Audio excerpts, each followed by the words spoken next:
మంచి మాట ఏంటో తెలుసా?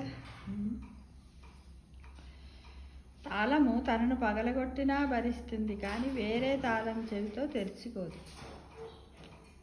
అలాగే నిజాయితీ పరులు కూడా ఎంత కష్టం వచ్చినా తన వ్యక్తిత్వాన్ని మార్చుకోరు. అంటే ఇది తాళంతోటే మనిషిని యొక్క నిజాయితీ పరుని ఎలా పోల్చారంటే ఎన్ని బాధలైనా భరిస్తారు, కానీ తన వ్యక్తిత్వాన్ని మాత్రం మార్చుకొని బాధలు ఎందుకు తీసేద్దాంలే ఏదో పనులు అనేది మాత్రం వాళ్ళు చెయ్యరు ఫ్రెండ్స్.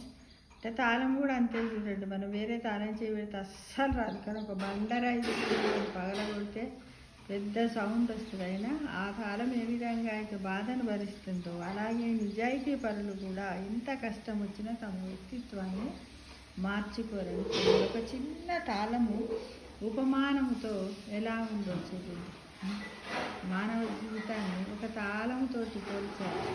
అంటే మనం రోజుకి దీన్ని ఒక 4 సార్లు అభ్యసిస్తుంది. నిజాయితీ పరులం ఎప్పుడు కూడా నిజాయితీ పరంగానే ఉండడానికి ఉందాము. మన వ్యక్తిత్వాన్ని మాత్రం ఎప్పుడు కోల్పోవద్దు. మన సెల్ఫ్ రెస్పెక్ట్కు జోహార్లు అంటూ మనం బ్రతుకుతూ ఉండాలి.